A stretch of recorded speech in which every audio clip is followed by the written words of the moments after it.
ہماری دعوت کیا ہے؟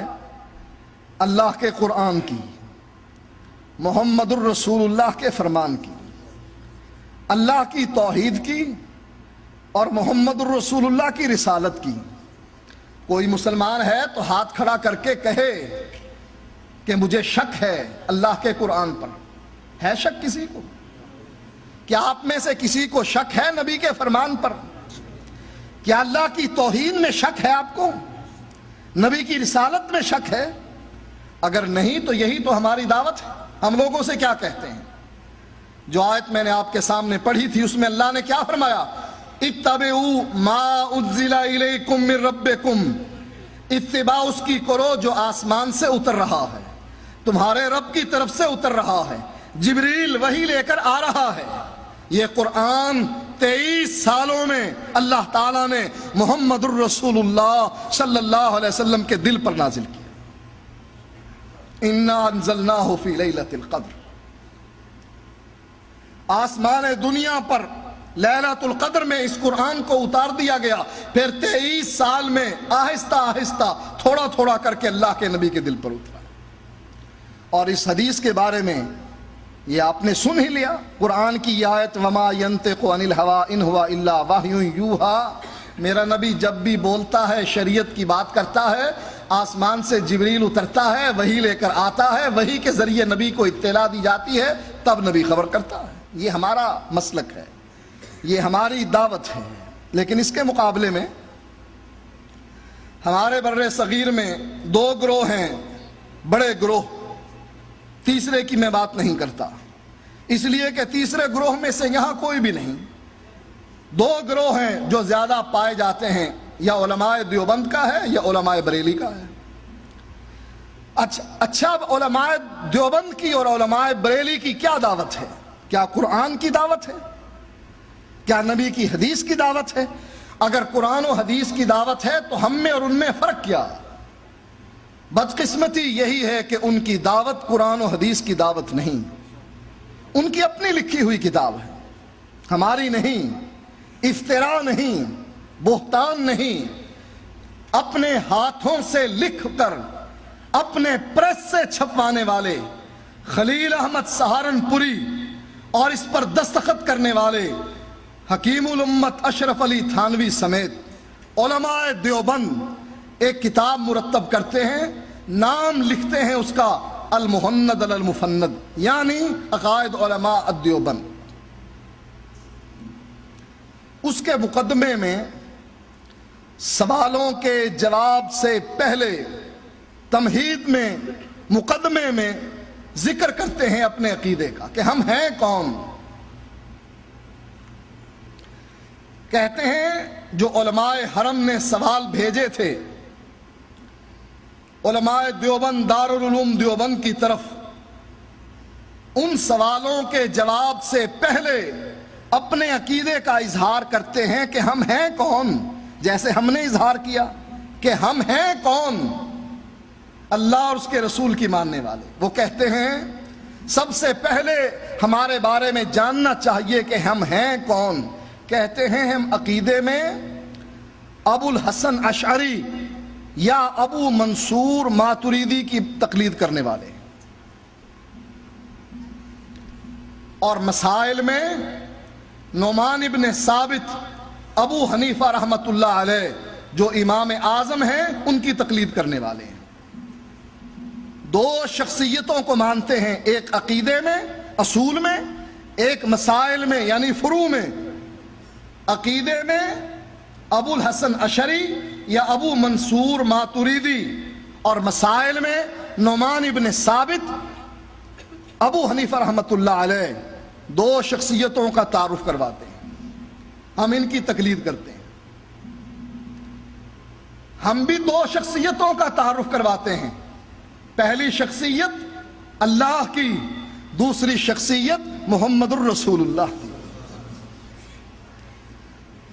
ہم عقیدہ بھی انہی 2 شخصیتوں سے لیتے ہیں اور مسائل بھی انہی 2 شخصیتوں کے مانتے ہیں۔ اور وہ تعارف کرواتے ہوئے کیا کہتے ہیں؟ عقیدہ لیتے ہیں ابو الحسن اشعری کا یا ابو منصور ماتریدی کا، اور مسائل لیتے ہیں امام ابو حنیفہ نعمان ابن ثابت کے۔ اب بتلائیے کہاں ہے قرآن، کہاں ہے حدیث؟ انہوں نے اپنا آپ خود پیش کر دیا آپ کے سامنے کہ ہم تو یہ ہیں، اگر ہمیں ماننا ہے تو آپ کی مرضی ہے۔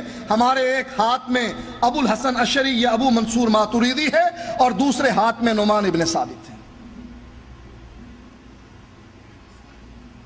آپ نے سنا ہی ہوگا ان لوگوں کا عقیدہ ہے چاروں برحق، 4 مذاہب ہیں، چاروں برحق۔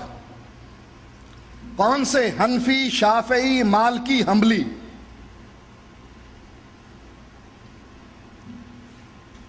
چار مذہب ہیں، اسی لیے حرم میں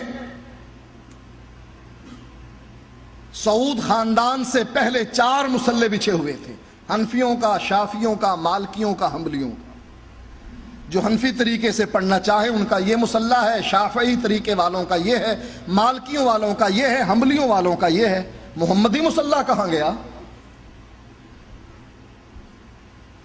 4 ہیں، چاروں برحق ہیں، 5واں کہاں گیا جو اصل ہے، جو قرآن اور حدیث کو ماننے والا اور اس کی دعوت دینے والا ہے؟ اللہ اور اس کے رسول کے نام کو تو کھرچ کر پھینک دیا انہوں نے، کہا 4 برحق ہیں بس۔ اچھا چلیے مانتے ہیں آپ کی 4 برحق ہیں۔ امام ابو حنیفہ برحق ہیں؟ ہاں، وہ تو امام اعظم ہیں، ان سے بڑا تو کوئی امام بھی نہیں۔ اچھا، جو امام اعظم ہیں ان کا عقیدہ بھی صحیح ہے یا غلط ہے؟ کہا عقیدہ تو ان کا غلط تھا۔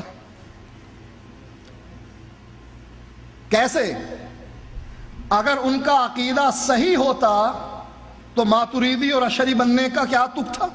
سوچئے، جب امام ابو حنیفہ پہلے ہیں، امام اعظم ہیں، سب سے اونچے ہیں، امام شافعی بھی نیچے، امام احمد بھی نیچے، امام مالک بھی نیچے، چاروں میں سب سے اونچے امام ابو حنیفہ رحمت اللہ علیہ۔ اب ان کا عقیدہ صحیح ہے یا غلط؟ اگر ان کا عقیدہ صحیح ہوتا تو کہتے ہم مسائل میں بھی امام ابو حنیفہ کی مانتے ہیں، عقائد میں بھی امام ابو حنیفہ کی مانتے ہیں۔ کیوں؟ یہ امام اعظم ہیں، یہ نبی کی امت کے چراغ ہیں، یہ اس حدیث کا مصداق ہیں کہ اہل فارس اگر سریا پر بھی دین ہوتا تو یہ فارس والے دین وہاں سے بھی لے آتے۔ اتنے بڑے امام، جب آپ ان کے عقیدے کو چھوڑ کر بعد کے آنے والے ائمہ کی تقلید کرتے ہیں، ابو الحسن کی یا ابو منصور کی، تو اس کا معنی یہ ہے کہ آپ نے امام ابو حنیفہ کے عقیدے کو غلط قرار دے کر مسائل ان کے مانے اور عقیدہ ان کا مانا۔ کہاں گئی قرآن کی یہ آیت جس میں اللہ فرماتا ہے اتبعوا ما انزل الیکم من ربکم؟ اس بات پر اتفاق ہے مسلمانوں کا کہ آسمان سے اتری ہوئی وحی میں کوئی شک نہیں، اور اس میں شک ہی شک ہے جو آسمان سے نہیں اتری۔ کون کہتا ہے؟ خود کہتے ہیں۔ فقہ کی کتابوں میں لکھا ہے کہ ہمارا مذہب مذہبنا ثواب یحتمل الخطا، کہتے ہیں کہ ہمارا مذہب سچا ہے، صحیح ہے، لیکن اس میں غلطی کا امکان ہے۔ لیکن ہمارے دشمن کا یعنی شافیوں کا مذہب غلط ہے، لیکن احتمال ہے کہ شاید صحیح ہو۔ اپنے مذہب کے بارے میں کیا کہا؟ ہمارا مذہب صحیح ہے لیکن اس میں غلطی کا امکان ہے۔ جب شک پڑ گیا، مثلا دودھ کا پیالہ آپ کے سامنے آیا، آپ کو بتلایا گیا، جس گھر میں آپ گئے، جس نے آپ کو دودھ کا پیالہ پکڑایا، کہتا ہے میرا بیٹا قریب ہی کھڑا ہوا پیشاب کر رہا تھا،